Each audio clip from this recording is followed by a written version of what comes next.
السلام عليكم ورحمة الله وبركاته رمضان كريم دمان أخيارتا igu xidhan iyo akhyaarta daawan doontaba fiidiyowgan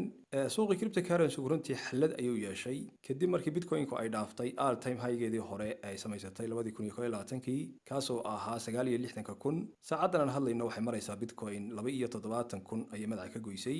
runtii waa arrin taariikhi ah oo bitcoin halkaa hore umaysan gaadhin dad badanna may filaynin runtii in halka gaari doonto waxaa laga filayay inay soo laaban doonto oo ay 40,000 iyo meelaha kusoo laaban doonto laakiin haddaan xoogaa yar ka taabto sababaha keenay bitcoin-ku inaysan u cararto waxaan isleeyahay waa dhowr sababood sababta ugu weyni waxaa weeye shirkadaha dadka u maalgeliya lacagta sida shirkadda BlackRock ay ugu weyn tahay iyo kuwa la midka ah oo runtii bitcoin aad iyo aad u badan suuqa ka iibsanayay maalmihii ugu dambeysay iyo weliba kooxo kale oo iyaguna bitcoin-ka si waaliya u iibsanayay sida MicroStrategy oo ah nin bitcoin maxi ah isla markaana bitcoin badan iibsada oo aan weligiis ka gadin iyo weliba madaxweynaha El Salvador oo isaguna wadankiisa u maalgeliya bitcoin-ka oo bitcoin badan u iibiya wadankiisa taasoo iyaduna cajiiba waxaa kaloo la ogaaday waayadii dambe xitaa dowladda ingiriisku inay bitcoin ka iibsanaysay iyo xitaa dowladda maraykanka oo laga shaki qabo inay hoosta bitcoin-ka ka iibsanayso marka waxaad moodaa bitcoin-ku inuu noqday dahabka casrigan aynu nool nahay ama waxa ugu qiimaha badan leh ee runtii loo tartamayo taas ayaa keentay markaa bitcoin-ku inuu si waaliya u kaco waxaana la rajaynayaa bitcoin-ku sida khubarada qaarkood ay sheegayaan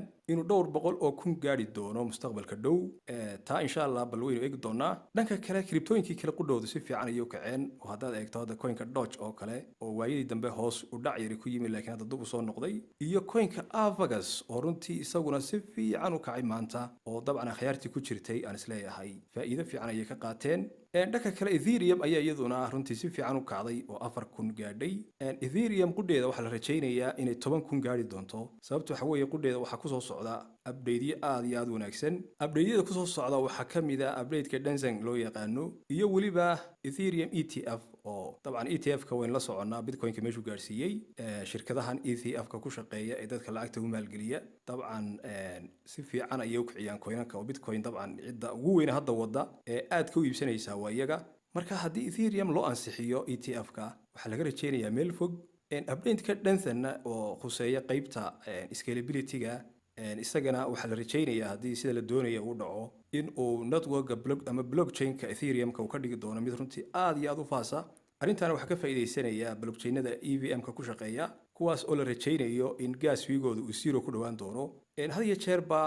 network-ka Ethereum-ka ama blockchain-ka Ethereum waxaa lagaga cawdaa gas fee-ga oo aad iyo aad u sarreeya